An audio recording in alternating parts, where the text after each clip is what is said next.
어떻게 예수님을 믿고 따르는 것이 올바르게 예수를 믿고 따르는 거겠습니까? 일단 가장 중요한 것은 신앙생활의 어떤 주체가 우리가 아니라는 사실을 먼저 아는 거죠. 예수를 믿고 따라간다고 하는 그것은 우리가 주체적으로 할 수 있는 게 아니에요. 만약에 사람이 주체적으로 예수님을 알고 또 이해하고 믿고 따라갈 수 있다면 그건 이제 그야말로 종교적인 신앙이 되는 겁니다. 인간의 이해 속에서 발견되는 예수라고 하는 것은 결국 인간 이해의 산물이잖아요. 그러니까 사람들이 평상시에 생각했던 그 예수, 그 평상시에 생각했던 그 예수를 만나고 보니 내가 생각했던 예수 딱 맞네? 그래서 그 예수를 믿었다라고 할 것 같으면 그것은 평상시에 그 사람의 이성적 산물로서의 예수인 거지 진짜 예수가 아닙니다. 성경에서 말하는 참된 예수라고 하는 그분은 우리 가운데 찾아오실 때 우리가 알고 있던 모든 기존의 세계를 부정하면서 오시는 분이기 때문에 예수를 만나게 되면 먼저 우리의 이제 기존의 세계가 이제 붕괴가 되는 거죠. 그러니까 내가 알고 있던 나의 선악적 가치관의 세계가 하나님 보시기에 죄였다는 사실을 보게 되는 식으로 예수님은 다가오신다고 하는 거죠. 그러니까 우리가 평상시에 추구하고 믿고 싶었던 그 예수는 그건 우리의 종교 속에 만들어낸 하나의 허구의 예수가 되는 거고 진짜 예수님은 우리의 그런 선악적 가치에서 파생된 종교의 세계를 이제 허물면서 다가오신다고 하는 거죠. 그러니까 우리가 이제 방송에서 뉴스에서 많이 보잖아. 요즘에 강남의 대형교회 목사님들 위주로 세습 문제라든지 또 유명한 기독교 작가의 불륜 문제라든지 이런 거를 많이 본단 말이죠. 이제 그런 것을 볼 때마다 소위 말하는 양심적 신앙인들은 그렇게 예수를 믿으면 안 된다. 그래서 이제 나름대로 또 새로운 어떤 예수 믿기를 시도한단 말이죠. 그러니까 성경대로 예수를 믿자 하고 이제 그 나름의 성경의 지식에 근거를 한 자기 나름의 어떤 예수 믿기를 찾아서 그 예수 믿기를 시도하고 또 주변 사람에게 권한단 말이에요. 마찬가지로 그 모든 것도 다 인간에게 남아있는 어떤 선악적 가치관의 근거에서 성경을 보고 그 인간의 선악 가치관에서 파생된 신앙심을 가지고 예수를 믿고자 하는 거예요. 그러면 성경에서 말하는 참된 믿음 어떤 겁니까? 성경에서 말하는 믿음이라고 하는 것은 이렇게 말하죠. 히브리서 12장 말씀에서 믿음의 주라는 말 한단 말이에요. 믿음의 주여 온전케 하시는 이 예수를 바라보자 이렇게 말씀했습니다.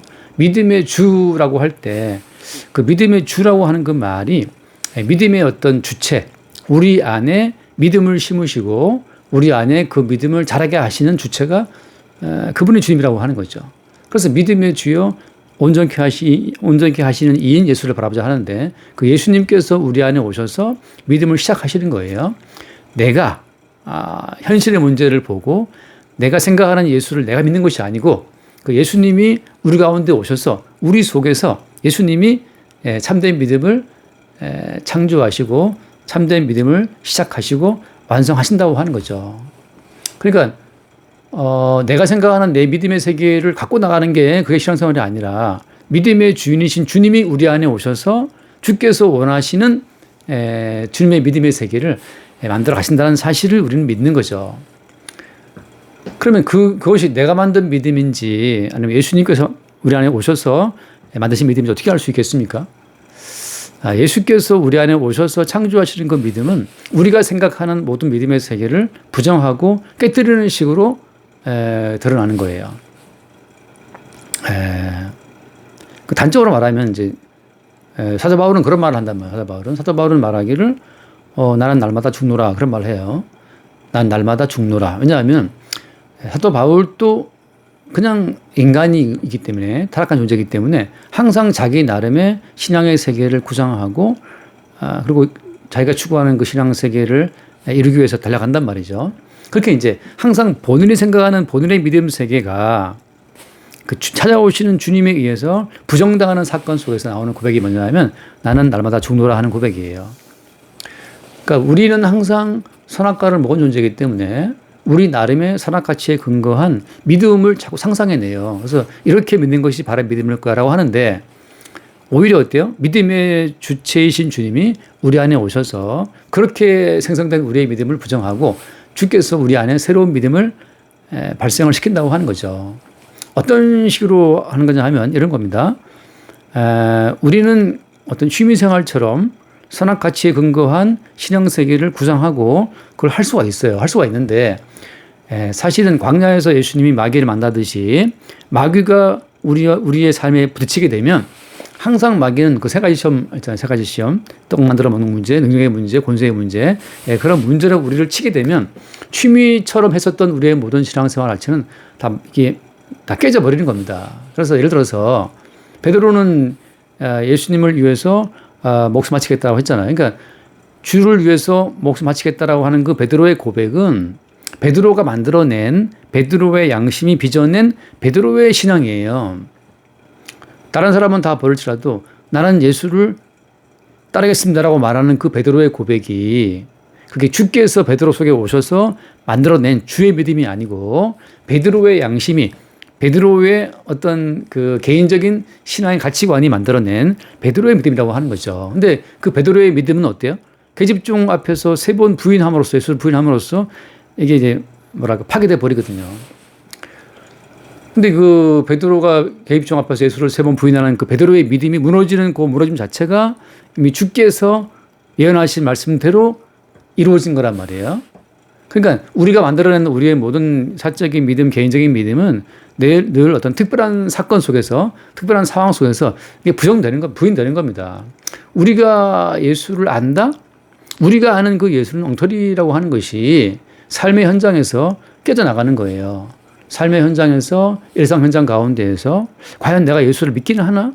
그렇게 우리의 믿음이 박살나갈 때, 깨져나갈 때 베드로가 말하자면 이제 예배당 안에서 막 찬송 부르고 말씀 듣고 막 뜨거울 때는 예수를 위해서 목숨 바치겠다는 고백을 우리도 할 수가 있죠. 근데 막상 예수님이 체포가 되고 끌려가고 무지막지한 폭력에 노출이 되고 그리고 예수가 그 폭력당하는 그 현장 가운데에서 그 어두운 밤에 말이죠. 그 추운 밤에 불을 쬐고 있을 때 그럴 때 계집종의 그 질문 앞에서 베드로는 허물어진단 말이죠. 그런 것처럼 우리가 스스로 빚어낸 믿음, 우리가 어떤 특정한 상황 속에서 나 바르게 살아야지라고 스스로 빚어낸 그 모든 신앙생활이라는 자체는 또 다른 일상의 사건 가운데서 이게 부정되고 무너지는 거예요. 그렇게 주께서는 우리를 죽음 속에 집어넣으시는 겁니다. 마치 베드로가 주를 위해 목숨 바치겠습니다 이렇게 말할 때 어때요? 주님 하신 말씀은 네가 나를 목숨 바치겠다고 고맙다가 아니라 너는 나를 3번 부인할까라고 하시잖아요. 그런 것처럼 바울도 똑같이 주께서 사도 바울로 하여금 사도 바울의 개인적인 모든 믿음을 깨뜨리고 붕괴시키는 사건 속에 집어넣으심으로 말미암아 바울의 고백이 어떤 고백이에요? 난 날마다 죽노라 고백이 나오는 겁니다. 그러니까 우리가 굳이 또 우리만의 신앙생활을 이렇게 막 상상하고 그렇게 막 살아갈 애쓸 필요가 없는 것이 뭐냐면 물론 이제 베드로도 물론 예수를 따라가려고 애썼겠죠. 근데 주님께서 그걸 주저앉히신 것처럼 우리가 우리 나름의 신앙생활을 상상하고 그런 신앙생활을 할 수 있는데 그것이 옳다라고 단정할 수 없어요. 그리고 우리의 그 신앙생활을 남에게 강요할 수도 없습니다. 그건 다 사실은 또 다른 죄악이에요. 그럼 무엇이냐? 항상 우리는 뭘 말할 수 있냐 하면 믿음의 주인이신 예수님께서 우리의 믿음을 인도하신다는 그 사실을 믿는 거죠. 예수를 믿는 나를 믿는 것이 아니고 나를 통제하시고 나에게 믿음을 주시고 내 속에 믿음을 창조하시고 이루시는 그 예수를 믿는 거예요. 사람들이 보통 자기가 깨달은 뭔가를 가지고 이렇게 합시다라고 말하는데 그것은 그냥 그 사람의 개인적인 믿음입니다. 왜근데 베드로 목사라고 칩시다. 베드로 목사님이 오셔가지고서 우리 예수를 위해서 목숨 바칩시다 이렇게 말하면 너가 아멘 할 수 있겠죠. 그렇지만 어때? 그날 밤에 베드로는 예수를 3번 부인하잖아요. 그러니까 누구든지 간에 예수를 이렇게 믿는 것이 옳다라고 말하는 말은 다 거짓말입니다. 그럼 뭐냐? 그럼 무엇만이 참된 진실이에요? 예수님만이 길이요 진리요 생명이시기 때문에 우리의 믿음이 부정되고 깨져나간다 하더라도 믿음의 주체는 주님이십니다라고 말하는 것. 믿음의 주체이시고 믿음을 완전케 하시는 분은 예수라고 하는 그 사실을 우리는 말할 뿐이에요. 그러니까 강남에 무슨 대형교 목사님이 뭐 세습을 했다더라, 무슨 유명한 기독교 작가가 불륜을 했었더라, 그런 말을 들으면서 우리는 그렇게 하지 말고 그렇게 합시다. 그게 말하자면 흔히 말하는 개혁주의라고 하는 건데, 지금 우리 뭐 대한민국 교회에 많이 퍼져 있는. 근데 그들은 그렇게 하니 우리는 이렇게 하자고 말하는 것도 어때요? 또 다른 나의 산악가치에 근거한 신앙의 모델이기 때문에 그건 또 달리 사람들을 또 속이는 거예요. 진실은 뭐냐? 진실은 누가 뭐라 한다 하더라도 예수의 뜻은 자기 백성을 저희 죄에서 구원할 자라고 하는 거잖아요. 그러니까 예수님께서는 자기 백성을 찾아서 오셔서 자기 백성을 구원해 내신 거란 말이죠. 누가 어떤 교회가 어떤 신학의 흐름이 어떤 신앙의 어떤 뭐랄까요? 사조가 이렇다 하더라도 그거는 그냥 그 사람의 말이고 그 시대의 흐름일 뿐이에요. 예수님께서는 어제나 오늘이나 또 영원토록 동일하신 분이기 때문에 그 동일하신 그분이 지금 또 시대의 흐름을 넘어 시대의 사조를 넘어 사상을 넘어서 시대적인 어떤 신학의 변천을 넘어서 그냥 주님께서 택한 백성을 찾아오셔서 자기 백성을 죄에서 구원하시는 거거든요. 그러니까 우리가 이제 이런 뭐 대한민국 교회가 문제가 많다라고 해서 뭐 좌파냐 우파냐 그것도 있지만 많다고 해서 지금 왔다 갔다 뭐 많은 분들이 헤매고 있는데 답은 어떤 겁니까? 대한민국 교회가 어떻다 하더라도 그게 무슨 중요하지가 않아요. 중요한 것은 어제나 오늘이나 영원토록 동일하신 그 주님께서 자기 백성을 찾아오셔서 구원하시고 자기 백성 가운데 믿음을 창조하시고 믿음을 주도하시고 자기 백성 속의 믿음을 완전케 하신다는 그 사실이죠. 그러니까 우리는 어떻게 되겠어요? 믿음의 주요 온전케 하신 이인 예수를 바라보자. 다른 어떤 뭐랄까요? 생활의 모범으로 어떤 신앙의 형태로서 바른 신앙을 규정할 수 없어요.